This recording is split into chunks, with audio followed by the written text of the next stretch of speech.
বিসমিল্লাহির রহমানির রহিম। সম্মানিত খামারি ভাইরা, আসসালামু আলাইকুম। আশা করি ভালো আছেন। আজ আপনাদের সামনে যারা গাভী পালন করেন, আপনার গাভীর একটা রোগ বিষয়ে কথা বলবো, যেটা হচ্ছে আপনি আপনার গাভীকে যখন বাচ্চা হয়, বাচ্চা হওয়ার পরে বা বাচ্চা হওয়ার আগে আপনার গাভীর যে মূল সমস্যাটা, সেই সমস্যাটার কারণে অনেকের গাভী নষ্ট হয়ে যায়, বিভিন্ন ধরনের খামারে লস হয়ে যায়। তার ভিতরে একটা রোগ, গাভীর সবচাইতে বড় রোগ, সেটা হচ্ছে ম্যাস্টাইটিস, এবং যেটা অন্যান্য এলাকায় দেখা যাচ্ছে উলান ফোলা বিভিন্ন নামে বলে থাকে। ম্যাস্টাইটিসের লক্ষণ, ম্যাস্টাইটিসটা হচ্ছে আপনার গাভীর উলানটা একদম ফুলে ওঠে, এবং ম্যাস্টাইটিসের কারণে বাট লাল হয়ে যায়, উলান শক্ত হয়ে যায়, উলান দিয়ে বাট দিয়ে দুধ আসে না, ছাগড়া ছাগড়া ধরনের দুধ আসে, এবং লাস্টে দেখা যাচ্ছে যে আপনার পুজ এবং রক্ত ধরনের ব্লাড, যেটা রক্ত, এটা বের হয়। অনেকেই এটাকে মনে করেন যে গ্রাম অঞ্চলে যে অনেকে জাদু করছে, বান মারছে, কিন্তু আসলে সেটা না।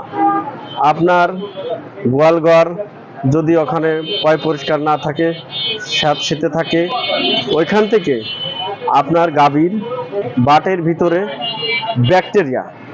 ব্যাকটেরিয়া ঢুকে ওই গাভীর ম্যাস্টাইটিস হয়ে যায়।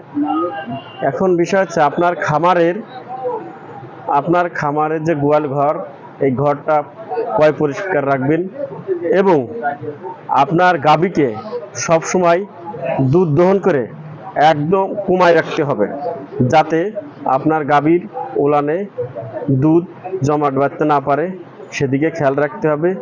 এবং যদি কারুর গাভীর উলানে ম্যাক্সিমাম মনে করেন যে উলানে দুধ জমে গেছে, লাল হয়ে গেছে, আপনি সাথে সাথে পর্যাপ্ত পরিমাণে পানি মারবেন এবং স্প্রিট আকারে আপনি মোটর দিয়ে পানি মারবেন, এবং ওখানে বরফ দিয়ে সেক দেবেন, এবং আপনি যত ম্যাসেজ করে আপনি যতক্ষণ পারেন আপনার গাভীর দুধটা বের করে দেবেন, দেওয়ার সাথে সাথে, এবং গাভীর যখন দুধ দহন করার পরে আপনার গাভীকে খাবার দেবেন, যাতে গাভী শুয়ে না পড়ে।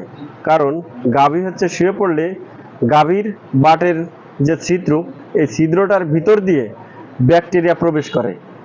একমাত্র আপনার এই গাভীর বাটের ভিতর দিয়ে যদি ব্যাকটেরিয়া প্রবেশ করে, তাহলে আপনার গাভীর ম্যাস্টাইটিস হয়।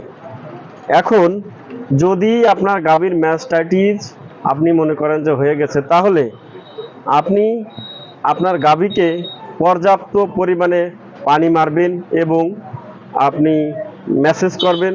এর সাথে আমি আমার গ্রাম্য ভাষায় যেটা বলি, আমরা সরিষার তেল, কর্পূর এবং অ্যালোভেরা, এটা দিয়ে আপনি মিক্স করে আপনার গাভীর উলানে আপনি প্রতিদিন 3 বার লাগাবেন, এবং এর সাথে আপনার গাভীকে আপনি ম্যাস্টিনর, বাংলাদেশের স্বনামধন্য একটা কোম্পানি, পপুলার কোম্পানি নিয়ে আসছে ম্যাস্টিনর।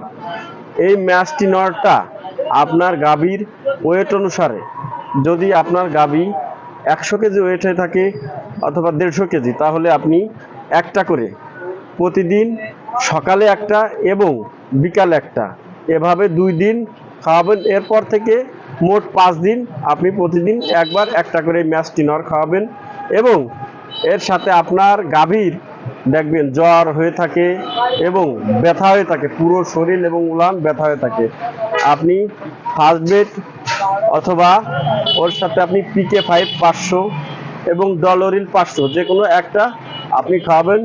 ইনশাল্লাহ আপনার গাভী রোগ মুক্তি হবে, এবং আপনার খামার সবসময়ের জন্যই জীবাণুনাশক দ্বারা পয় পরিষ্কার করে রাখবেন, এবং আশা করি আপনারা এতে সুফল পাবেন। আর যেটা বলছি, আপনারা যারা আপনার গাভীকে ম্যাস্টিনরটা খাইয়েছেন, আশা করি এর রেজাল্টটা কি আপনারা কমেন্টসে জানাবেন। ধন্যবাদ সবাইকে। আপনারা সবাই আমার এই পেজটা ফলো দিয়ে রাখবেন। বিভিন্ন সময়ে বিভিন্ন রোগের চিকিৎসা এবং সমাধান নিয়ে আমি আপনাদের সাথে কথা বলবো। আল্লাহ হাফেজ।